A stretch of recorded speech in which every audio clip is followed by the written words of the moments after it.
Broadcasting from the commodity capital of the world, Zurich, Switzerland, this is Insider's Guide to Energy.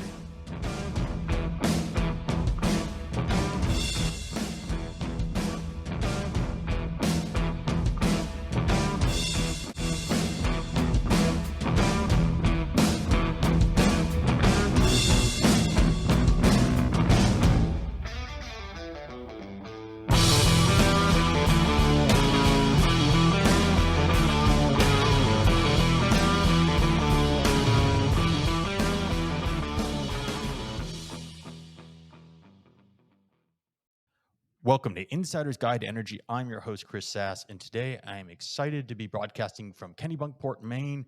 I've completed my move back to the U.S., so Insider's Guide to Energy will now be coming from Washington, D.C. For all of you that have been following the progress, we're here, we've landed, and we're back home.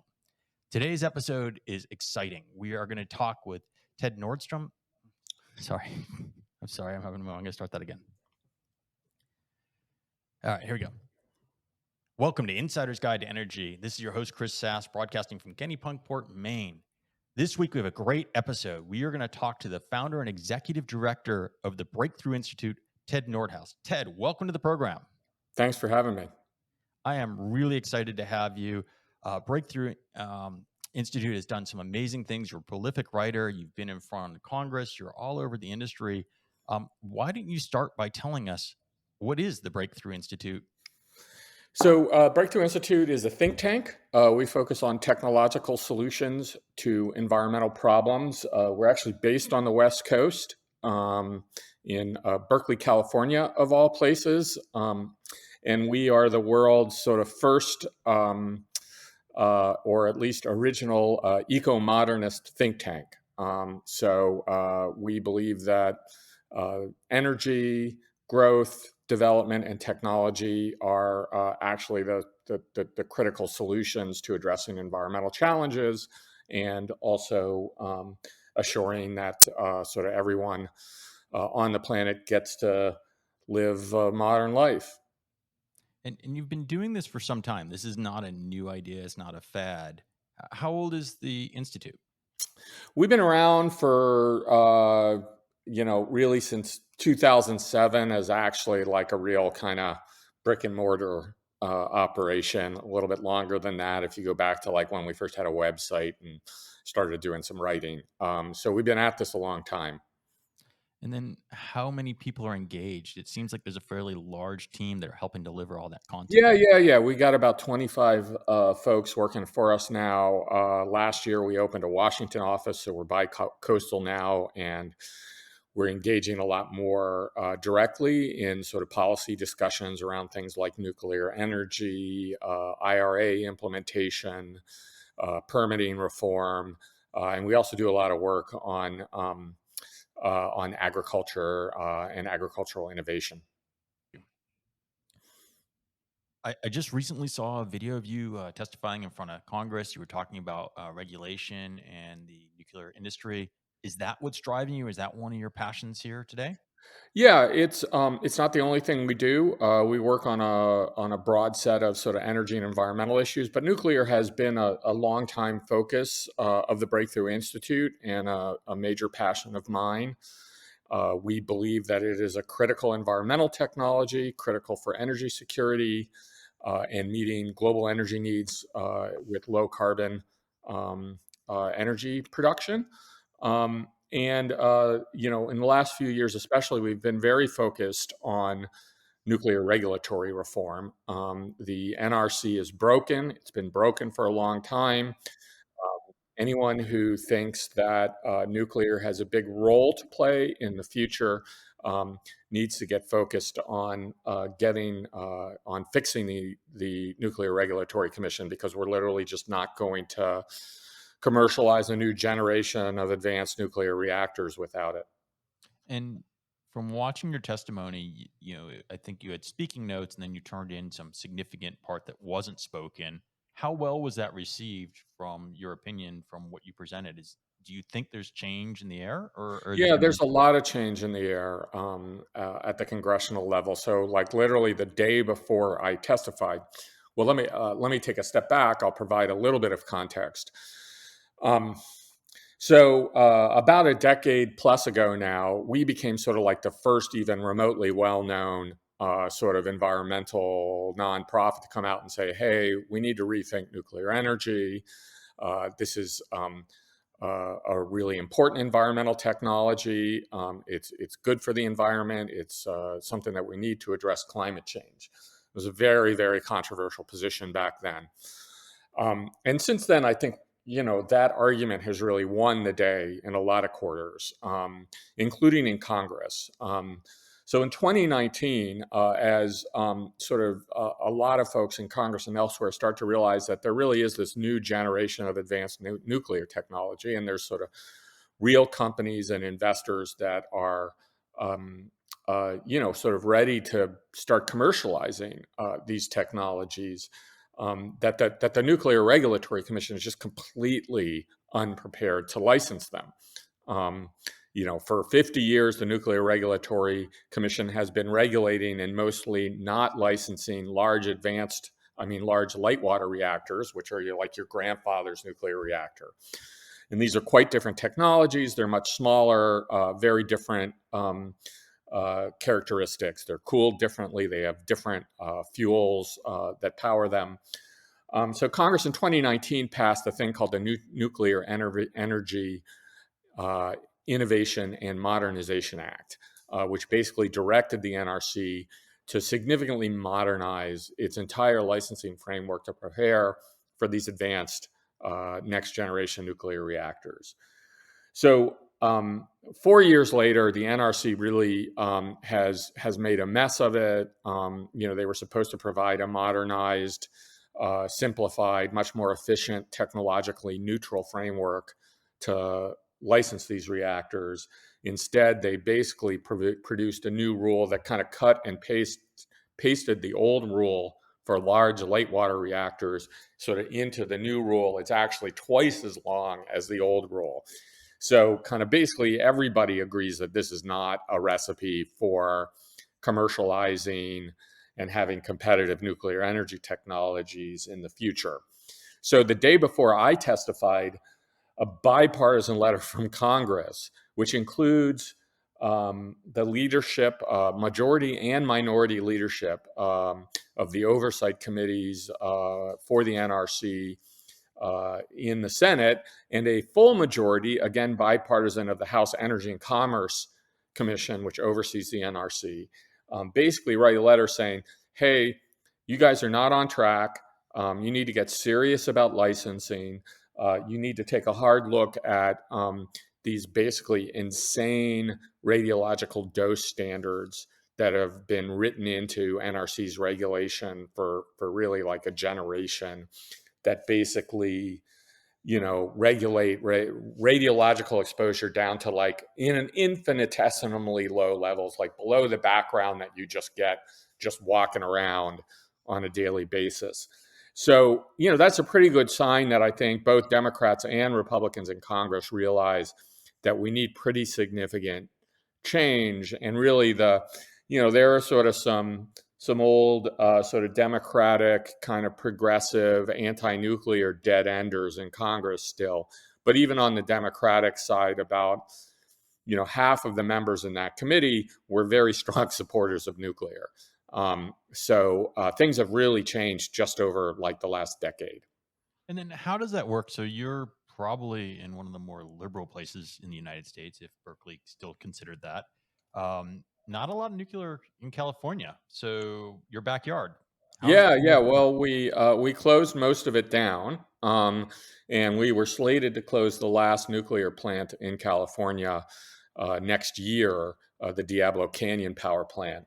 But after the whole state and the Democratic establishment and the environmental community is like, we're going to close it down, two things happen. The first is that, a few years before Diablo, we closed a second plant, the San Onofre plant in Southern California.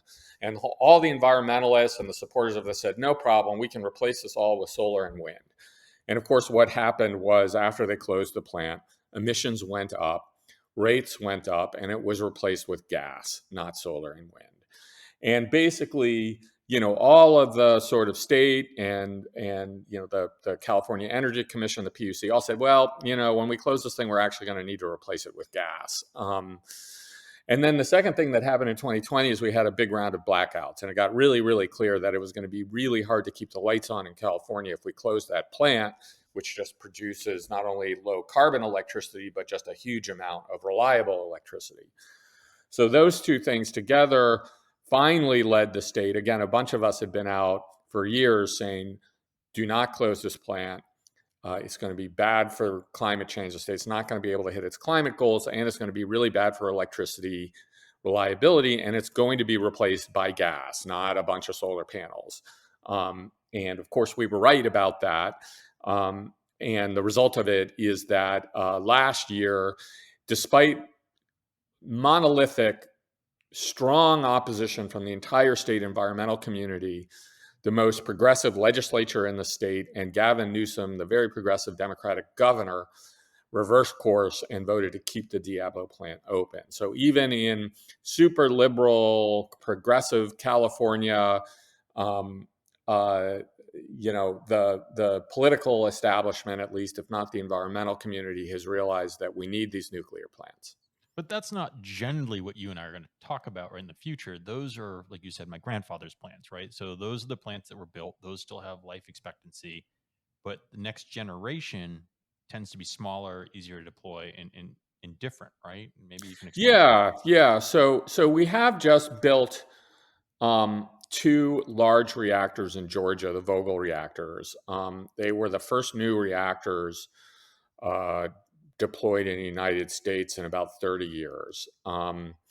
It's an impressive technology. It also was, basically a first of a kind build. It was way behind budget, way behind schedule, way over budget. I think we're unlikely to build any more of those. So these new next generation reactors, there's sort of 3 kind of critical things to understand about them. The first is that they're a lot smaller. A large light water reactor is typically about a gigawatt. Most of these next generation reactors will be somewhere between 50 and 300 megawatts. And some are even smaller than that. But that's sort of the general range that most are targeting. The second is that they tend to be use different fuels, and those fuels, they still have enriched radioactive material in them, but they are, for a variety of reasons, a lot less likely to melt down. They're much more resistant to kind of high temperatures, things like that, very high temperatures that could result in a fuel melt and a radiological release. And the third thing is that they're not cooled by water. They're cooled by salt or metals, or sometimes even inert gases. That's a really, really important characteristic, because in most cases that means that they operate at ambient atmospheric pressures. So large light water reactor, because water has a relatively actually kind of low boiling point, they have to be kept under high pressure. And so when you have to keep your coolant under high pressure, that has a lot of implications. It means you need to mechanically cool the reactor. You need to force this high pressure liquid into the reactor and around the reactor, and you have to keep it under pressure, and you need to have all sorts of very complicated backup systems in case you lose pressure and lose coolant and can't cool the reactor. So you put these alternate coolants together with fuels that are much more resistant to high temperatures, and then you put that in a much smaller package. And the first thing you got to know about that is that it means that the risk, even in like a really worst case accident, is much, much lower. There's a lot less that can go wrong. They're smaller, so there's less radiological material in a worst case that can be sort of released in the case of a major accident. and you have a lot less sort of multiply duplicative backup systems. It's not under pressure, so you don't need to build these massive containment systems. So all those things are really critical in terms of sort of looking at very different technologies that have the potential to get a lot cheaper. And then the last thing that goes along with that is because they're smaller and simpler, they are likely, once they're commercialized, they're not going to be these massive mega public works projects that any large reactor that you would build today is. They can be manufactured in a factory, fully or almost entirely, and then sort of essentially brought to the site where they're going to operate and installed. Um, so all of those things mean that these will look really, really different than the reactors that we've all come to sort of think of as what a nuclear reactor and what nuclear energy looks like. What you described makes sense to me, the modularity and being able to ship it in. I guess from a power generation in the future, where do you envision or how do you see these fitting in? Is this just industrial uses, or are these going to be dotted around the countryside as baseload? Where do these small reactors fit in? Sort of all of the above. They can do base load. Most of these new reactors, in one way or another, are actually significantly better at load following, as well as base load generation. Like the new TerraPower reactor, which is the company that Bill Gates is invested in. That reactor actually will have sort of an on-site molten salt storage integrated in the reactor. So it will actually be able to sort of basically the reactor will operate full time, but it will be able to sort of store a lot of that energy and ramp up and down very rapidly to follow variable um, loads on the grid. And then, there are a number of critical applications for industrial. So another of the reactors that is going to be sort of beginning its licensing journey very soon is the X Energy reactor, which is a high temperature gas reactor, and its first deployment is slated for a refinery on the Gulf Coast. Where it'll be, used. I mean, I think it'll produce some electricity as well, but it will also be used for high temperature process heat. And a number of these designs, most of them actually can operate at significantly higher temperatures than conventional reactors, which means that they're well suited for a lot of industrial applications as well as generating electricity. Now, you mentioned in the intro, and I don't think we do a political conversation ever without talking about the IRA these days. How does that implement or how does that impact what we're talking about? Is there funds in IRA for these startups and for modular nuclear? Yeah, there's a bunch of different tax credits. They will kind of qualify the sort of final electricity, low carbon electricity generation credits were technology neutral. Um, New reactors will qualify for that. And then there are a number of different um, credits for sort of industrial heat and industrial decarbonization, for hydrogen, for other things that various applications will potentially benefit from. And then there's a lot of money in the loan guarantee program at DOE in an effort to move some of that money to get a bunch of the nuclear infrastructure up and running. You mentioned something that made me think. I was in Europe last summer, and EDF made a big bet on nuclear, but they didn't make a bet on the heat wave and rivers going down. So what you're saying, if I understood correctly, is you wouldn't have the same problems that they had last year with keeping the reactors up because they don't need the cooling from the rivers like they had in Europe last year. Yeah, that's correct. Water cooled reactors don't require a big body of water nearby to pull cooling water out for. So that's another, in arid regions, with kind of concerns about climate change and its impact on water resources. Having reactors that aren't water cooled, makes a big difference. Now, we should be clear that like nuclear reactors aren't huge users of water.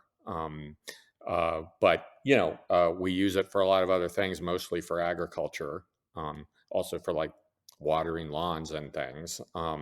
And so there are a lot of other demands on water, and obviously, you know, it's generally probably a good thing not to have your energy system dependent on those resources. Do you see the US is a leader in this space? So if you look at the last time around when a lot of these big old plants were built, a lot of it was exported from US technology around the world and funded through World Bank or funding projects and stuff like that. Is that this wave going to look similar or different? And is it going to happen fast enough to make an impact on carbon? Um, let me take the first question first, which is, there's a lot of global competition now. So the largest exporter of nuclear technology in the world today is Russia. Um, Russia has been very aggressively exporting nuclear as a geopolitical strategy. And the Russians will do something that like no one else will do right now, which is they will basically come in, they will build the plant, they will operate it for its lifetime. Um, they will actually take the fuel back, and reprocess it or store the waste, or do whatever they're going to do with it. I suspect that over the next couple of decades, that's what the nuclear export market in various forms is going to move to, is what people call the build, own, operate model. I think the Chinese, who are building a lot of nuclear plants domestically, are going to move to that model as well. The Chinese are also, arguably ahead of us in deploying the first sort of non-light water advanced reactors. So they brought a gas-cooled reactor online. I think they have or will soon have a salt-cooled reactor operating. But that is all very sort of state-centered. And what remains unique about the United States is our innovation system. It's decentralized. We have these very dense networks of entrepreneurs, engineers, university and national laboratories, venture capital. And so, if you looked at like all of the advanced nuclear sort of startup, new companies, new technologies in the world, the vast majority of them are based in the United States. I think the US is kind of well situated to sort of, kind of lead the world in advanced nuclear technology. But again, that is literally not going to happen if we don't fix the Nuclear Regulatory Commission. You cannot innovate under the current regulatory regime. It takes, a decade to 2 decades to license and commercialize a new design as a first of a kind design, which you then have huge barriers to innovating on and doing sort of learning by doing as you're sort of manufacturing and deploying and scaling up supply chains. So none of that, which is really, I think, the vision for the advanced nuclear sector, none of that can happen with the NRC as it's currently set up and as it currently licenses nuclear technology. That is going to have to change. No investor is patient enough. And if you kind of look at the US being a more decentralized, market driven, as opposed to sort of state led nuclear model going into the future, they're just like, you literally can't do it with sort of a very sclerotic, um, uh, outmoded regulator like the NRC. So that's really, to me, that's the whole fight.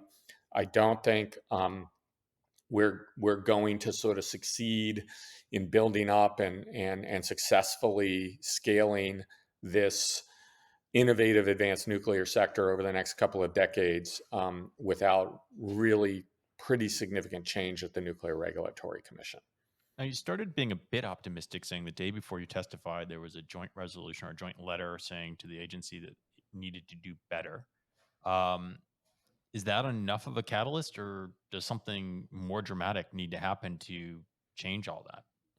I mean, my view is that it's just, just the kind of consistent, um, advocacy for the changes that we need. I think there are various ideas that, well, sort of, there will be some sort of kind of aha moment where everyone decides that we're going to kind of do this completely differently, and I don't think it's going to work like that. What we've seen, the fact that we have advanced companies, we've got a lot of support through IRA and other congressional authorizations.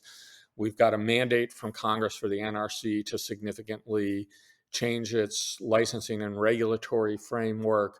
All of that is just the result of a kind of decade of very principled, consistent advocacy at just the level of just making the case in public to kind of developing policy and sort of research and reports and other things. And there's now a kind of increasingly motivated and mobilized audience.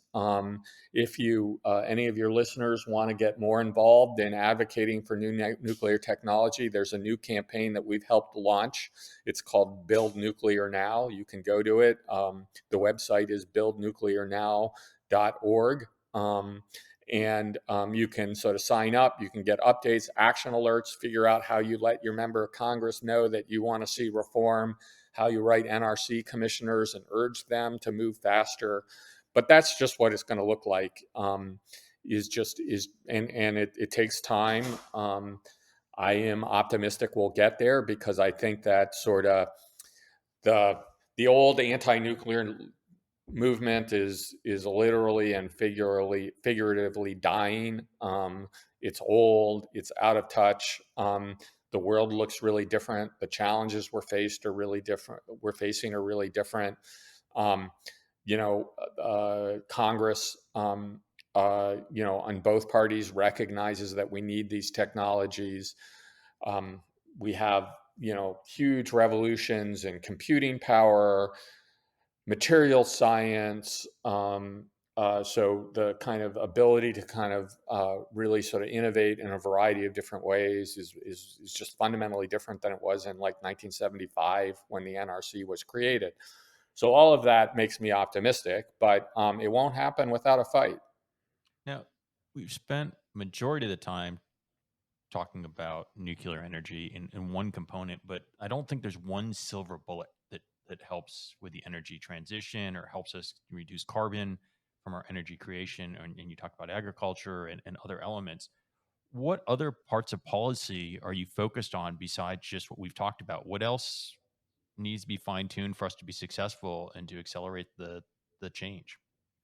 Yeah, I mean, I'll say a couple of things. I mean, the first is I think along with this sort of growing recognition that nuclear is really important, it's come along with another one, which is that, we've made a lot of progress on wind and solar. They're going to play a significant role in the future energy system.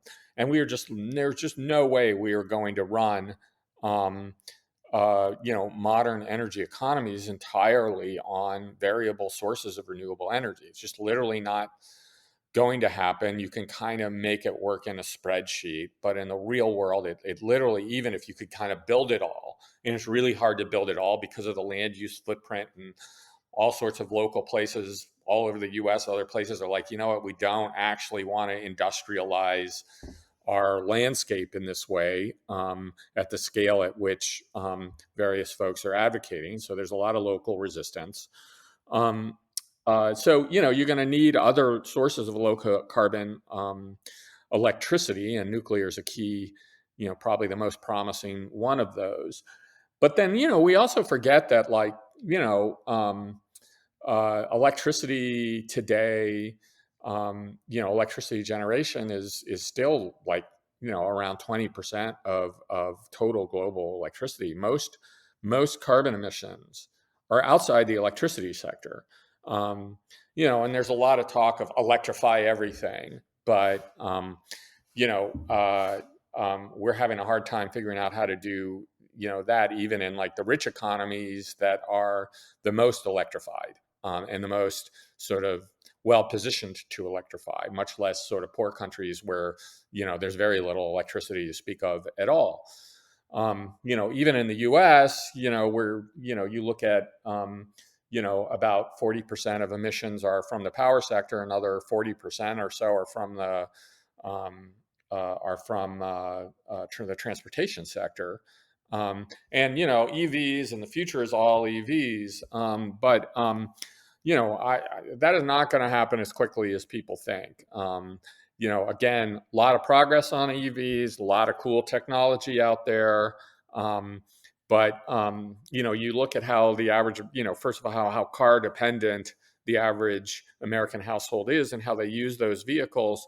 And it's going to be a long time before a lot of American households are ready for an EV, or we have EVs that have the performance characteristics in terms of range, things like that, at prices that people are willing to pay. All of that, there's a lot of work still to do. A lot of that requires innovation. A lot of it requires new infrastructure. The dirty secret that a lot of folks focused on decarbonization and reducing emissions don't want to talk about is that a lot of the sort of foundational 1970s era environmental law that we passed to protect the environment is now an obstacle to building a lot of the clean infrastructure that we need to build. Can you maybe peel back the layers of that, and maybe how so is that? So if you look at, for instance, the modeling of sort of all the emissions reductions that IRA will achieve over the next decade or so, about 80% of that does not materialize if you're not able to build very large scale expansions of the transmission network at a much faster rate than we have built it over the last several decades. And there's just no way you're going to do that without reforming NEPA and a bunch of other environmental law, National Environmental Policy Act, to do that, which of course, the entire environmental community is pretty adamantly opposed to. The NRC is another example of that. Kind of every sort of feasible, least cost, we're going to get to net zero or something close to it by the middle of the century in a sort of plausible way, includes a lot of new nuclear. And again, that's not going to happen unless you make pretty big changes to the Nuclear Regulatory Commission. And you can kind of work your way down from there, like 30 gigawatts of offshore wind by 2030 and like the Biden administration's plans to hit its climate targets. Even if you can build that affordably and you see a bunch of these firms now pulling out of their power purchase agreements because it's just proving to be a lot more expensive than a lot of people thought. But, good luck getting that done without sort of changes to the environment, to the Endangered Species Act. All these local communities that don't want the offshore wind, commercial fishing associations, things like that, are going to sue over this because there are impacts on endangered whales. And people go, oh, it's overblown or whatever. But the fact that the risk is overblown doesn't mean that someone who doesn't want it to happen isn't going to use the ESA to sort of pretty dramatically sort of slow the deployment and tie this up in court for years. And it will be tied up in the courts for years. So, you want to build all that offshore wind, well, come talk to me and tell me what you're willing to do with the Endangered Species Act, because it's probably not going to happen without changes. So now you keep getting back to things that are political, and I see this in the comments when we have guests on, or say that we're just globalists or we just want to have green energy. But one of the lessons I think I've learned along the way is energy transition is bipartisan. You said that about bipartisan notes. Is there a bipartisan plan forward, or is it so divisive, that each side is anti something because they think it's being forced on them for political reasons, or is it a lot of the energy transition being forced on people politically? I mean, it's a little bit of both. I think one of the unfortunate things is that sort of the energy transition and clean energy has gotten sort of sucked up into the sort of culture wars.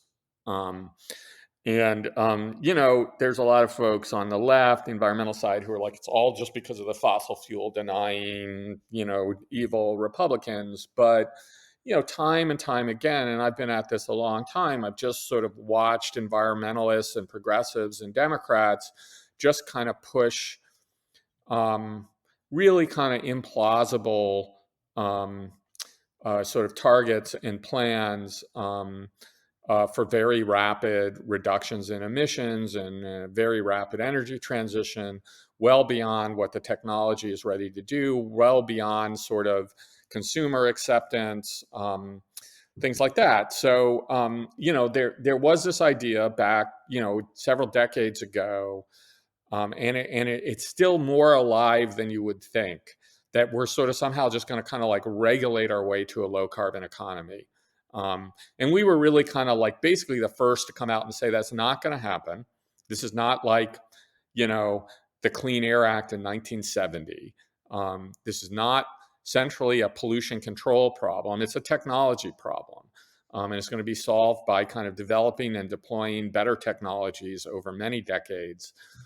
And that was like this very radical thing to say back when, I first said it in like 2002, 2003, 2004. It's now kind of like the conventional wisdom, except that once you kind of peel back that layer of the onion, in a lot of the sort of environmental circles and frankly, a lot of the Democratic circles, there's this idea with that, yeah, except that also the EPA is going to make everybody do it. And so if you look at like the administration's proposals on like power plant emissions and tailpipe emissions, these are pretty radical regulatory initiatives that they're sort of taking at the EPA now. So you hear all the revolution is here. It's going to be all EVs and renewable energy, and it's the cheapest thing, and it's inevitable. And it's like, well, apparently you don't believe that, because actually literally over on the, maybe that's what they're saying. That's what Secretary Granholm is saying over at the DOE. But if you go over to the EPA is literally promulgating regs that are literally going to require this, in the next decade or so. So if you want to know how this gets sort of sucked into this kind of really kind of polarized culture war politics, that is why I think that going back 20 years, there was a big reservoir of openness to sort of clean technology and innovation and public support for it on both sides of the aisle. And kind of serially at every step of the way, the sort of anti-fossil fuel campaigns, the efforts to sort of kind of do this through regulatory measures at the federal level, at the state level, in places like California, and even at the local level, like in, Berkeley, where I live, like, they sort of ban gas hookups. And the minute like people, it's like, no, like the government is going to take your pickup truck away or make you buy a heat pump or an induction thing and not be able to have a gas stove. As soon as that's the sort of framing of this, forget about it. It's going to be polarized. It's going to be deeply contested. And, I think there's a bunch of folks on the environmental side, frankly, who want it this way. That it's not actually about sort of sustaining a sort of pluralistic kind of social consensus towards sort of meliorist decarbonization. It's about reorganizing society to avoid the apocalypse, and we have to do it right now. And our science trumps all of your sort of local, social, cultural, whatever considerations. The science says that we have to do it, which the science doesn't actually say that, for what it's worth. And again, like, I think that there's been, kind of Koch brothers, fossil fuel resistance to that and funding and disinformation, but the disinformation goes both ways. The sort of environmental and climate activists just consistently misrepresent the climate science. They misrepresent where we really are in the energy transition. And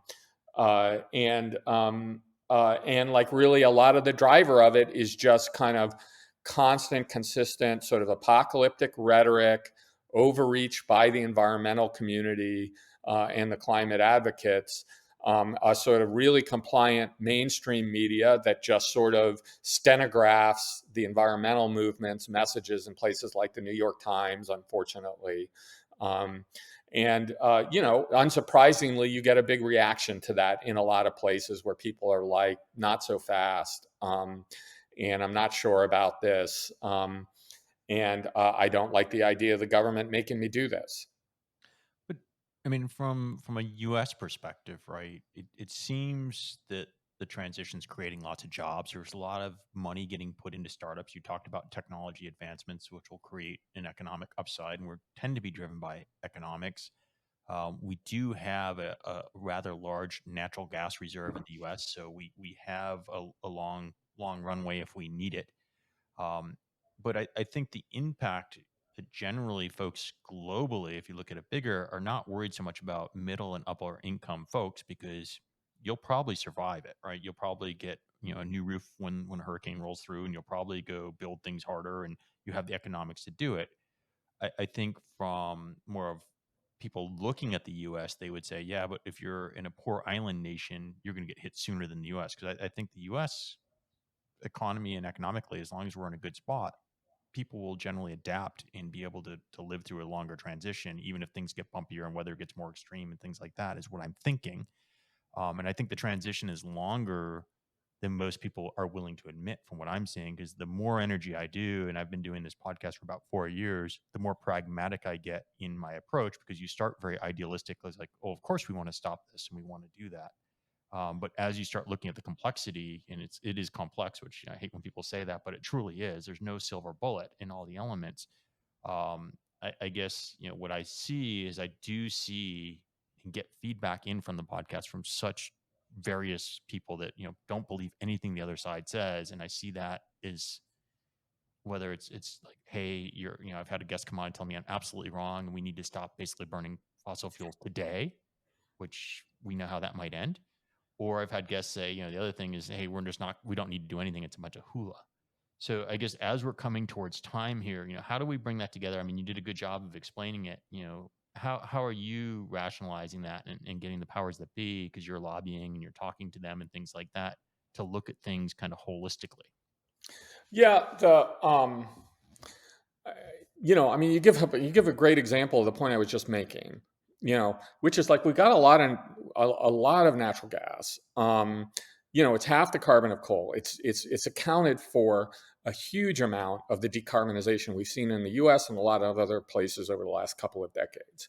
And yet we have an environmental movement that's like gas is as bad as coal.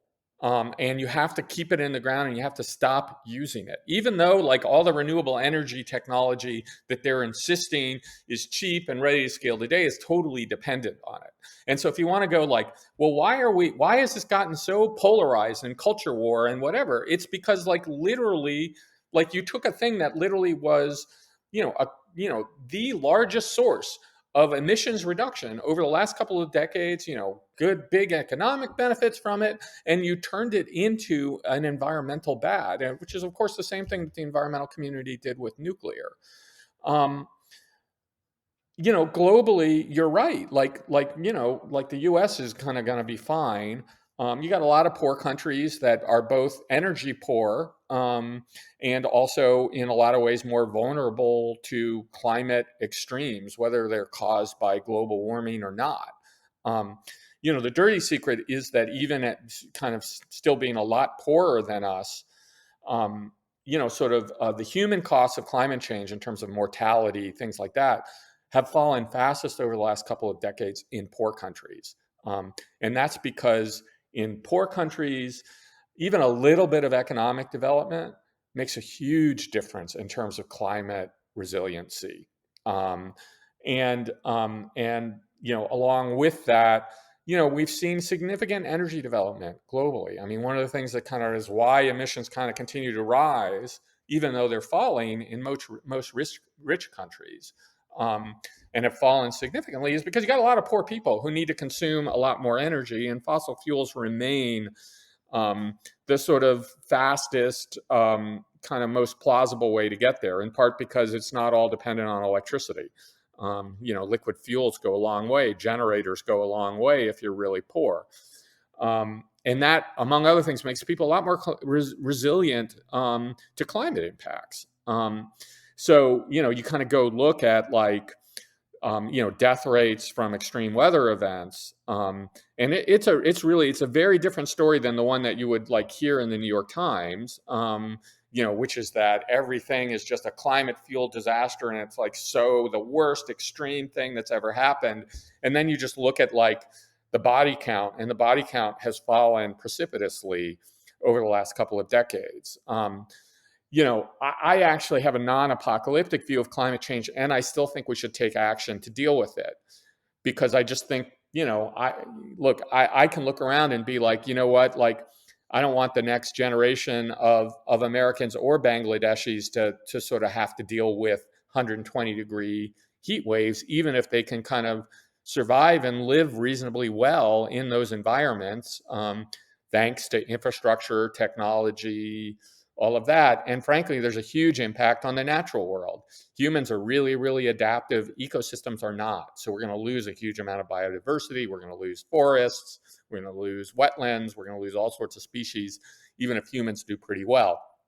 So there's a lot of good reasons to want to like decarbonize without being like, we have to do it in the next decade or the world is going to end. And we've been hearing those kind of sort of apocalyptic sort of deadlines for decades now. And you know what? We've passed a bunch of them and the world keeps not ending. And again, that kind of style of communication, it's just deeply polarizing. And then we're like, well, why does like half the country, are they literally like, I'm going to get like you get these people who like roll coal where they try to make their trucks more polluting just as a FU to environmentalists. And it's just because of this stuff. Wow. So we've gone all over the place in this conversation today. I think it's interesting. I'm 100% sure we'll get some comments and feedback, because I think it's inconsistent with what some of the audience is going to be expecting from an episode. But I'm a big believer in conversation and dialogue, and that's how we figure things out as well. So, putting things on the table, add your comments, please do. And hopefully we'll get back quick responses. Ted, thank you so much for coming on the program today. This has been a journey. I enjoyed the conversation. I hope you enjoyed it, and thank you for sharing your views with our audience today. Yeah. Happy to join you, and hope it sparks some interesting discussion. For our audience, we hope you've enjoyed this content. I hope you like it. Follow us, subscribe if you want more content like this. Don't forget to make comments and feedback, because that helps drive the dialogue. And we will see you again next time on the Insider's Guide to Energy podcast. Bye-bye.